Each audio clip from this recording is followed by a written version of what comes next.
respecte ton avis, mais en tout cas, c'est pas le mien, donc c'est pas le bon, tu vois ce que je veux dire. Non mais je l'ai vu 6614 fois alors. Bon, je ne sais pas par où commencer. Bonjour, déjà, ce serait pas mal. Je préviens d'avance, les gens qui viendraient rager dans les commentaires, faites-le avec des arguments. Bref, soyez plus intelligents que le film que vous avez adoré pour je ne sais quelle raison. Ce qu'on va vivre là, c'est peut-être rien du tout. Peut-être qu'on se monte la tête.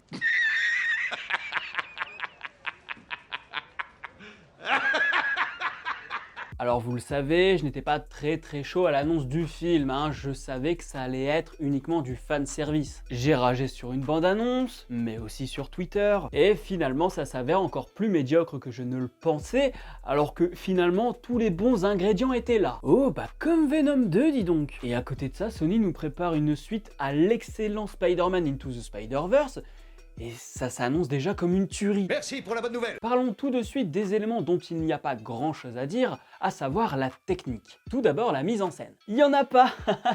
Allez hop, ça dégage, on est content, c'est déjà ça d'évacuer. Voilà. Quoi? Hein? Ok, je vais donner des arguments. C'est une succession de plans montés de manière aléatoire, on comprend pas trop ce qui se passe parce qu'on n'utilise pas de raccord dans l'axe, de raccord dans le mouvement et j'en passe. Trou, ce sera toi qui succédera le prochain plan. Mais ce sera pas toi, si toi. Mais Morgane, la mise en scène on s'en fout, parce que c'est Spider-Man. Spider-Man, c'est trop ouais! Tous ne sont pas comme ça, heureusement, mais à un moment donné, la sélection naturelle devrait peut-être un petit peu faire son boulot, hein? Ça c'est de l'impro, c'était pas dans mon texte, je vais le garder quand même au montage, hein? Parce que j'en ai ras le cul des débiles. Je vous mets deux scènes d'action côte à côte de deux films Spider-Man. Et faites l'exercice en me disant en commentaire quelle est la plus lisible et la plus ingénieuse. Franchement, c'est facile. Il n'y a pas besoin d'avoir fait des études cinématographiques pour le voir tellement c'est flagrant. Et à une époque, on laissait respirer le film. On laissait le spectateur s'imprégner d'un plan, se plonger dans la discussion, ou dans l'action bien évidemment. Mais dans la majorité du Marvel Cinematic Universe, on cut toutes les 2 secondes parce que le public a le degré d'attention d'un enfant à qui on apprend l'éveil. Tu remues ces petits jouets d'éveil dans tous les sens parce que sinon, il va pas développer son petit cerveau. C'est tellement triste en matière de mise en scène que le moment clé d'Andrew Garfield est balancé comme une cartouche d'éjaculateur précoce. Je parle de cette scène où il doit sauver Zendaya, censé rappeler la mort de Gwen. C'était le moment de mise en scène à ne pas foirer dans ce film. Ils avaient même quelques plans qui rappelaient la scène de Mark Webb justement. Mais au final, alors que dans The Amazing Spider-Man 2, on a joué avec la toile qui se déploie comme une main, qu'on a ralenti le temps pour apporter de la gravité à la chose, et bien ici c'est prévisible et ça dure 5 secondes avec à la fin Andrew Garfield qui fait ouin ouin parce que la première fois il n'avait pas réussi à sauver Gwen et que là il a sauvé Zendaya. Ouais, c'est trop bien. T'aurais dû la laisser crever. Comment c'est possible de prendre en référence la scène la plus marquante des deux films The Amazing Spider-Man et d'en faire ça? C'est-à-dire rien.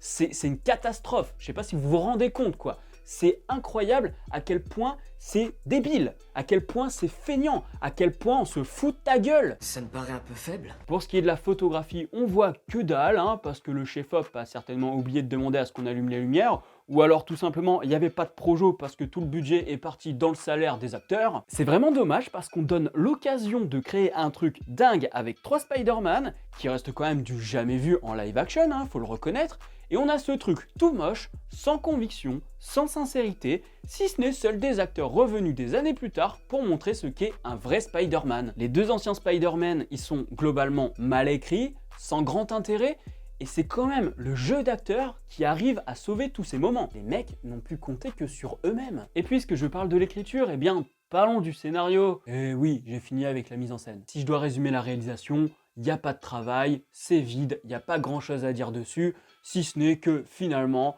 les deux réalisateurs précédents sur Spider-Man eh bien, avaient une fibre artistique et pas John Watts. Et c'était pas la peine d'attendre le 3e film pour être au courant. Donc, le scénario, eh bien, il est tout simplement débile. Mais vraiment débile. On sent que les scénaristes n'en ont strictement rien à foutre parce qu'ils ont tout reposé sur le fanservice. Et vraiment, je suis content de revoir certains personnages, voir le Spider-Man de Raimi qui dit avoir mal au dos, notamment parce que Tobey Maguire a des soucis à ce niveau, c'est sympa. Et voir Andrew Garfield échanger avec Tobey Maguire, ça fait vraiment quelque chose, ça a son petit charme. Même si parfois c'est vrai qu'ils sont accompagnés d'un boulet qu'on appelle Tom Holland. Mais il faut quand même reconnaître que c'est cool de voir que c'est le petit jeune qui dit comment bosser en équipe, même si honnêtement c'est ridicule. J'ai vraiment l'impression que c'est un gamin de 5 ans qui est en train de faire sa petite histoire. Hé, les copains Spider-Man, il faut qu'on travaille ensemble, parce que à 3, on est plus fort. Vous savez, comme les Power Rangers. Oh, regardez d'ailleurs, les voilà, les Power Rangers. Go go Power Rangers. Ouais, c'est nous les Power Rangers. Wouhou. Ouais, je me transforme. Ah ouais, non. Oh, ça m'a... Oui. Ouais, go go Power Rangers. Oui. Soyons réalistes, 2 ou 3 doses d'une nostalgie vulgaire et sans créativité, ça ne fait pas un bon film. Ce qui est une bonne nouvelle pour les youtubeurs ciné contre 2 ou 3 doses. Tout ce que j'ai fait en rentrant de ma séance, c'est revoir Spider-Man 1 et Spider-Man 2, histoire de me rappeler que oui, il y a eu des très bons films Spider-Man, surtout le 2 où Sam Raimi se lâche totalement. Et comme d'habitude, on annonce un élément très important pour la suite des aventures de Spider-Man, et on n'en fait rien. Après Endgame, c'était le fait de revenir 5 ans après avoir disparu, sauf que tout ce qu'on a fait de ça, c'est que ça arrange pas Peter, parce qu'on a un des lycéens qui drague MJ, et ben il a 50 plus que lui maintenant. Oh là là, mais qu'est-ce que c'est vraiment trop dur la vie quand même, Spider-Man. C'est pas comme si t'avais beaucoup de problèmes quand même plus importants que ça. Oh là là, vraiment trop triste pour toi, cœur sur toi, pouf. Sarcasme. Et sarcasme. Et à la fin de Far From Home, on avait cette annonce sur son identité secrète révélée. On s'attendait à du très lourd, tout en restant très méfiant, hein, parce qu'après tout, ça reste quand même le MCU. Et on a bien fait, parce qu'au final, quand tout le monde sait pour son identité, ben le Spider-Man là, il est toujours aussi con. Il récupère MJ, on ne sait pas trop comment il la retrouve aussi facilement d'ailleurs, et c'est suivi d'un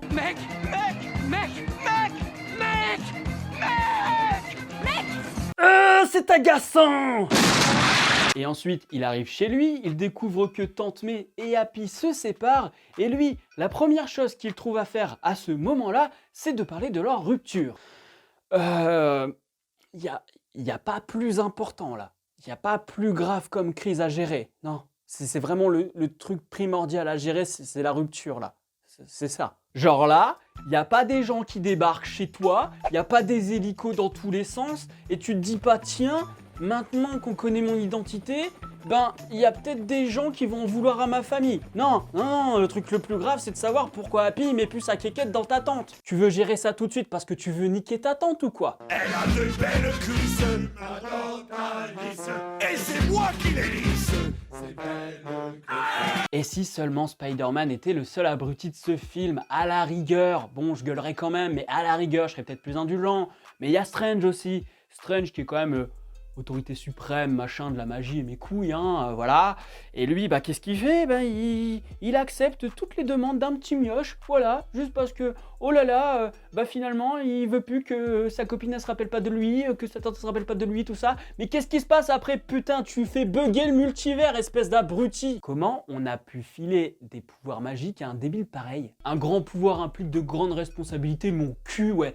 Personne n'est responsable dans ce film et il faut attendre la mort de Tante May pour que le gamin il tilte ce qu'on lui a jamais dit avant. Ce moment est débile. C'est débile parce que quand Oncle Ben dit un grand pouvoir implique de grandes responsabilités, il le dit à Peter à ses tout débuts de héros. Il a même pas encore affronté de grandes menaces. Ici, quand Tante May dit qu'un grand pouvoir implique de grandes responsabilités, Spidey, comme il le rappelle très bien, a affronté Thanos, des Avengers et toutes sortes de vilains. Il a l'intelligence d'entrer au MIT, mais il n'a pas l'intelligence de comprendre qu'un grand pouvoir implique de grandes responsabilités avec tout ce qu'il a vécu. Il n'a pas fallu attendre Tante May, hein, je le rappelle. Si on a les capacités que j'ai et que on les utilise pas, quand on voit tout ce qui se passe, on culpabilise.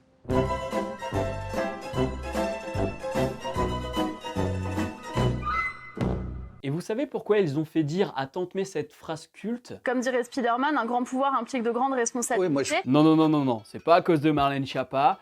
bien qu'on soit dans l'idée, parce que maintenant c'est une phrase qui est matriarcale alors qu'avant elle était patriarcale. Ouais, ils avaient pas mieux pour faire du féminisme. Et attention, j'en ai rien à cirer que ce soit Oncle Ben ou Tante May qui disent à Peter que un grand pouvoir implique de grandes responsabilités.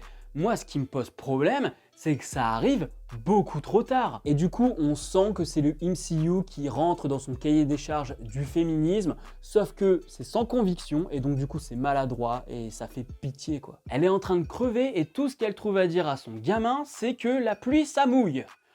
Waouh, quelle réflexion pleine de... Je sais même pas quoi dire, quoi. Tu es viré, casse-toi. Et puis j'ai envie de parler aussi du fait qu'il aura fallu attendre 3 films et plusieurs team-up pour qu'enfin on ait Spider-Man. Même dans le costume, le nouveau costume qu'on voit à la fin, enfin du vrai Spider-Man. Du costume fait maison. Enfin le Spider-Man qui a des galères, qui pense à protéger ses proches en refusant le bonheur, en faisant de vrais sacrifices. Mais évidemment, Peter, pour comprendre que son identité secrète met en danger ses proches, eh ben il aura fallu qu'il voie un tout petit pansement sur l'arcade de Zendaya la rebelle. J'en ai marre de Zendaya qui joue toujours les meufs genre ah putain je suis trop une rebelle, ah là là. Putain! Ah oui, et aussi, je vais le dire doucement quand même, parce que je veux pas te brusquer, hein, Peter, mais... Tante May, elle est morte! Oui, voilà, elle est morte! Sac à merde, voilà, elle est morte! Elle est morte! Je te le dis qu'elle est morte! Pourquoi je te le dis? Parce que j'ai l'impression que ta tante morte, ça te fait moins tilt que le fait que ta copine elle ait un pansement sur l'arcade. Voilà. Oui, je parlais de personnages fictifs. J'en ai marre. Pouf, pouf, n'en parlons plus. Oui, vraie tante May. Pouf, pouf, n'en parlons plus parce que je commence à péter un câble. Mais pour de vrai en plus, voilà, c'est pas écrit, ça c'est vraiment, je suis en train de péter un câble. Et donc du coup, oui, les personnages sont complètement cons. Mais genre tous, surtout le héros. Rien de nouveau, hein, vous me direz. Et je ne parle même pas du docteur Octopus, brillant scientifique qui absorbe de la nanotechnologie sans savoir si ça va avoir un impact sur lui. Du grand génie pour que Spider-Man ne se fasse pas défoncer sa petite gueule d'abruti comme une grosse merde dès le début du film. Et après, il rend la nanotech à Spider-Man et ça lui fait un joli costume doré et on sait pas à quoi ça sert. Restons sur le fait que, comme les personnages, les scénaristes sont des gros débiles. Parce que clairement, je crois qu'en termes d'incohérence et en termes de ta gueule c'est magique, j'ai rien vu de pire depuis quelques années quand même. Hein. Ah là c'est épique. Tout d'abord, on est d'accord que pour arriver dans l'univers du MCU, il faut que les personnages soient au courant de l'identité secrète de Spider-Man. Donc, savoir qu'il est Peter Parker. Pour le bouffon, ok, Octopus, ok, le lézard, ok, l'homme sable, ok, Electro, il ne connaît pas l'identité de Spider-Man. L'incroyable youtubeur comics Beaumasque a eu la gentillesse de me le rappeler sur Captain Watch. Et heureusement, sinon j'aurais carrément oublié de mentionner l'erreur. Et c'est bizarre parce que les Spider-Man et les ennemis semblent arriver de temporalités totalement différentes et ça semble aléatoire, vraiment. Eh mais Morgan, faut pas se prendre la tête, c'est un blockbuster.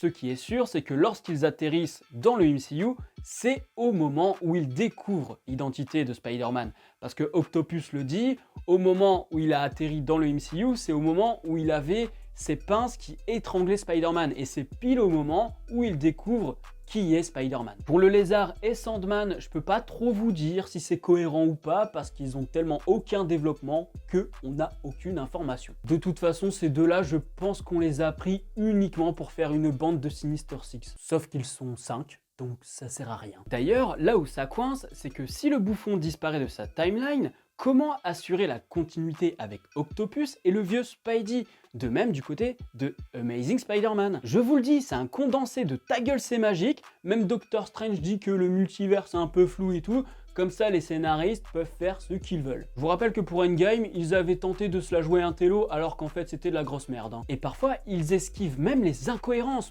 Mais on me la fait pas à moi, monsieur. La scène où les ennemis sont emprisonnés, on est d'accord que Peter les libère. Or, c'est Strange qui les a mis là avec un sortilège. Donc, comment Peter arrive à conjurer le sortilège? Bah avec une ellipse. C'est-à-dire que les scénaristes étaient conscients de ce problème et donc ils ont fait une ellipse pour l'esquiver. C'est pas parce qu'on range sa bite après un viol que ça s'est pas passé. J'ai le droit à la présomption d'innocence. Et pour la post-credits avec Venom, ça fonctionne parce que la ruche est connectée au multivers. En fait, en VO, il dit universes, donc univers au pluriel, sauf qu'en VF, ça dit univers au lieu de multivers. Je tenais à le préciser parce que du coup, j'ai fait une erreur. Quand je pète un câble dans ma vidéo sur Venom 2, en fait, il y avait une explication. J'assume cette erreur. Je le dis. Je me suis trompé. Mais bon, il y a zéro subtilité, on sent que ça sort du chapeau comme par magie, parce que si ça avait été vraiment calculé, comment expliquer que Venom, dans l'univers du film Venom, ne va pas chercher le Peter Parker de cet univers, hein? On n'a pas pensé à ça, Sony, hein. Vous me recrutez quand vous voulez, hein, chez Sony. Et avec tout le savoir accumulé par la ruche pendant des milliers d'années dans le multivers, eh bien, Venom utilise ça comme un sacré... Oh, Orelsan, il a dit mon gueule. Ce film, en faisant revenir les anciennes versions, nous rappelle que le MCU a besoin du passé pour pouvoir donner un semblant de qualité. C'est-à-dire qu'il ne se suffit pas à lui-même. On a toujours besoin de revenir en arrière pour se dire « Ah, l'époque où c'était bien, l'époque où il y avait de l'ambition ». Des mises en scène incroyables qu'on a revues sur les réseaux sociaux dernièrement afin de rappeler que le boss, c'est clairement pas John Watts. Perso, ce que je peux vous proposer, c'est d'arrêter de vouloir revoir vos anciennes icônes dans les nouveaux films. Allez plutôt revoir les anciens, les revoir constamment et comprendre pourquoi ils sont aussi bons. Comprendre la mise en scène, la scène du réveil d'Octopus qui sort direct d'une scène d'Evil Dead. Voilà, ça c'est beau, putain. Et ça se travaille en analyse. C'est possible d'analyser une scène de Spider-Man par Raimi. Il n'y a rien dans la mise en scène du Spider-Man du MCU. Il parle beaucoup, le petit. Ouais, beaucoup trop. J'aurais encore beaucoup de choses à dire sur les problèmes de ce film, donc on le fera dans un live, je ne sais pas exactement quand, et ça va être très dur parce que j'ai déjà oublié la quasi-totalité du film, c'est dire à quel point il est marquant. J'ai la mémoire qui flanche, je me souviens plus très bien. Si la vidéo vous a plu, mettez un pouce bleu, partagez-la sur les réseaux sociaux, ça changera des avis de lobotomisés qui crient au génie, hein, ah, le nouveau chef-d'œuvre de Marvel, le meilleur film de tous les temps. Venez vous exprimer en commentaire et je le rappelle, si vous n'êtes pas d'accord avec moi, il n'y a pas de problème, mais ayez des arguments. Voilà, moi je me suis cassé le cul à faire une vidéo avec des arguments, donc faites-en de même, hein, ça sert à rien de juste m'insulter. Même si je l'ai fait, hein, vous pouvez m'insulter en commentaire si vous voulez, mais avec des arguments c'est pas mal aussi. Abonnez-vous à la chaîne si ce n'est pas encore fait et n'oubliez pas d'actionner la cloche pour être alerté des prochaines vidéos. Quant à moi je vous dis à la prochaine sur la toile, salut!